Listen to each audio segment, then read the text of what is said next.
Welcome back to Leveraging Leadership, where we unpack the art of business leadership. I'm your host, Emily Sander, Chief of Staff turned Executive Leadership Coach.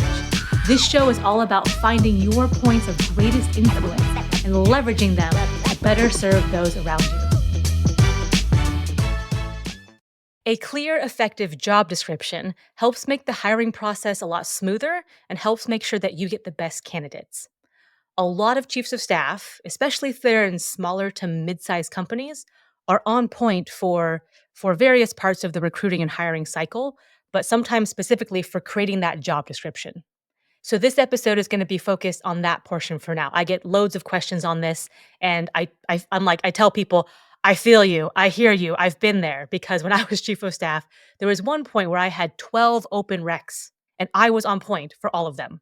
I was on point for standing up these interview loops, for designing them, for getting people coordinated internally for who had to be on the interview loop, for drafting the job description, for all these different various points in the process. And so through trial and error, I had to learn as quickly as I could what types of things worked well in a job description, what types of things got people interested in applying for the job. Were we attracting the right types of candidates? Were people getting to the interview process and like clearly confused about this one line or this one section over and over and over again? Okay, let's change that part up. So the structure I'm going to share with you now is the result of dozens of those types of trial and error situations where it's like, let me try this. Oh, that didn't work. Let me try that. Oh, that worked better. Let's keep doing that type of thing. So there are 5 main sections that I found to be effective. The 5 sections, really quick, are number 1, the intro paragraph. Number 2, what you'll be doing. Number 3, what we're looking for. Number 4, benefits and perks. And number 5, a CTA, call to action or next steps. Okay, so let's break down those 5. First one, intro paragraph or paragraphs, depending on how you want to set it up. This includes a high-level overview of the company, not 8 or 9 pages on the company or 8 or 9 paragraphs. I've seen this where people give their entire company history and it takes up more than the first page. Do not do that. This is a short paragraph, perhaps one sentence. If you can summarize your company in one sentence or a short paragraph, that's what you want there. The second sentence or second paragraph is a high-level overview of the job. What does this job at a high level do? And some things in there you might include are what success looks like for this role. So I would literally have some sentences start with success in this role looks like this, or success in this role includes blah, blah, blah. So it's very clear, like what we're talking about. Sometimes I would include the reporting structure of this role. So director role or VP role reports to our CRO and does this, this, and this. Oh, one thing I would add at the end of the role overview section would be if there's any unique attributes to this role or something that I want to call out right up front ahead of time. Let's say that the person coming into this role would be the only person doing that or the only person on this team. I would call that out. And I would specifically say something like, this is a power team of one, or as a power team of one, you will be doing both high level strategy and tactical execution, something like that. And I would make sure to do that if the title was normally associated with a team. So if you were in a larger company context, someone with this title would typically have a team under them. I wanted to call out up front, this does not have a team attached to it. You're a power team of one. Now, there's good things about that, of course. You have creative design and a lot of influence and all these different things, but it's just you. So I wanted to call that out. Another example of this would be if in internal discussions, this was like, look, this is a key strategic hire. This is like a make or break hire for our company.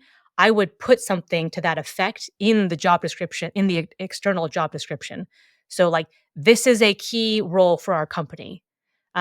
You have the opportunity to make a big difference and be recognized for it. Or you have a lot of visibility in this role internally, or something to that effect. So that line might be something that ends the intro paragraph or paragraphs. So in that intro section, we've got high-level company overview, high-level role overview, and any unique attributes about the role. And then we move into the second section, which is what you'll be doing. So this is literally like what you'll be doing, dot, dot, dot, or what you'll be doing, colon, and then a list of bullet point items.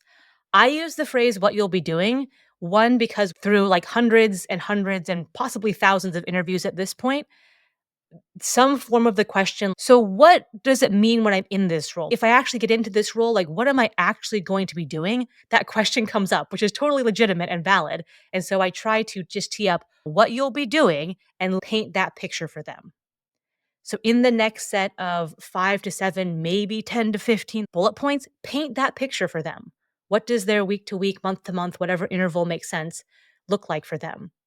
I would try to list the most common or the biggest parts of their role up front and then go down to, hey, you're gonna also do this, but maybe it's like 25% of the time. And like maybe you'll do this, but that's like in 5 to 10%. So I'm not gonna start with it. But I would try to include like, here's the scope, here's what it looks like, here's what it feels like, here's kind of what your day-to-day, week to week would look like. Here's what you'll be doing. All right, couple quick notes for that section. Sometimes I include um, like a process in there, like test and learn, test and learn, test and learn was something I used for certain roles depending on what it was. Where like, look, you're going to have to test stuff out and learn from it and then iterate and do it again and then do that process again and again and again. And so part of it was I'm not quite sure what exactly you'll be doing in this area or this direction, but I know that you're going to have to test and learn, test and learn, test and learn. And so I would literally put that in certain job descriptions. Oh, and one more thing, tagging off that is sometimes there might be cases where you want to make sure that if candidates feel like, oh crap, I don't have all of those things, so I better not apply.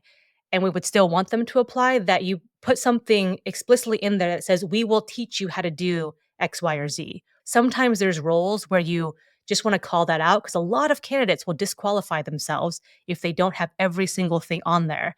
And if you're like, look, no one will know this. Like, no one off the street will have any right to know this.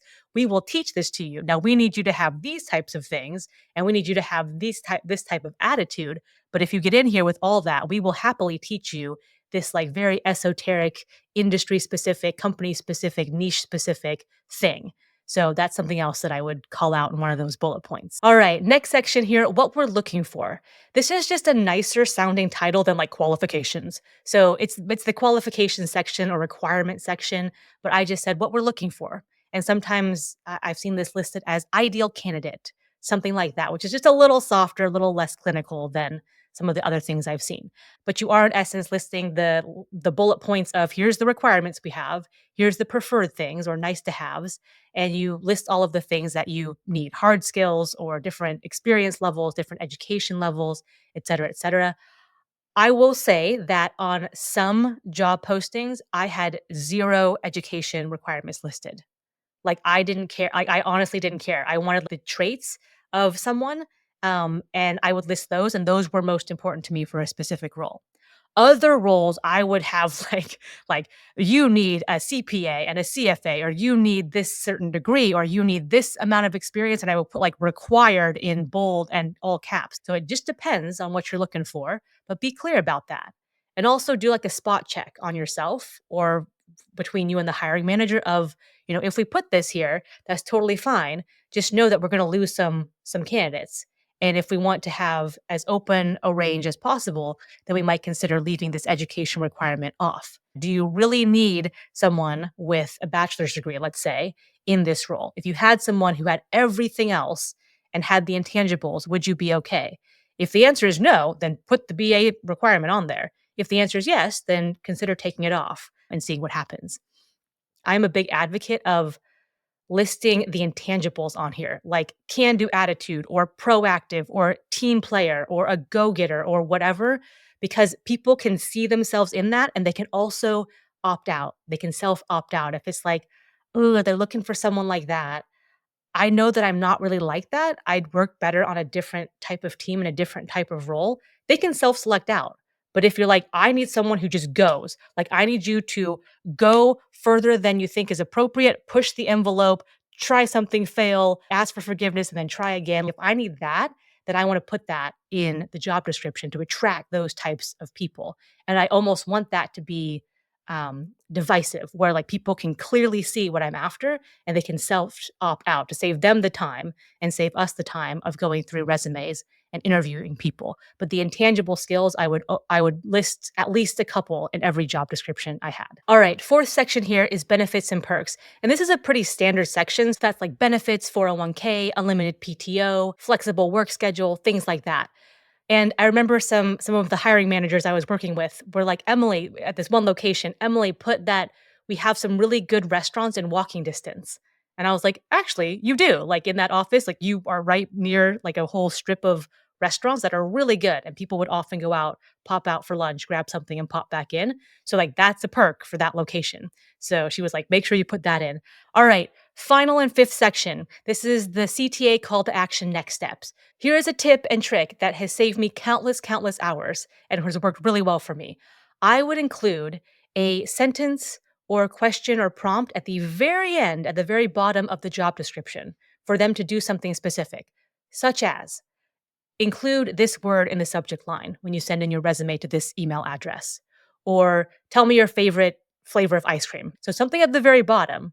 So they had to read through the whole thing and they had to follow instructions. And it was never a hard question, right? It was never like, oh my gosh, like, what's the meaning of life or what's your philosophy on whatever? It was like, what's your favorite color? What's your favorite ice cream flavor? Or what's your favorite TV show? Or something silly and easy and low risk like that. But just to see who read to the bottom and who could follow instructions and use common sense. And oh my goodness, I was always like blown away by how many people did not do that. They just didn't do that. It was the simplest thing. They didn't do that and they would be weeded out. So that's like one hallmark go to tip or trick that I will always share with people for specific roles. I remember that one for customer service reps. I put that in every single job posting I had for that role. Okay, so hopefully this helps you. And I know chiefs of staff are scrapped for time, but they are chiefs of staff. And so finding good and amazing team members is part of your job. So hopefully some of these elements of creating an effective job description can help you out. And if you have any specific questions, like one you're working on now that's very case by case and specific, I love this stuff and I love designing these things. So just reach out to me. I will help you however I can. You can email me at emily@nextlevel.coach. And otherwise, I will catch you next week on Leveraging Leadership. If you enjoyed today's episode, please like, share, and subscribe wherever you get your podcasts.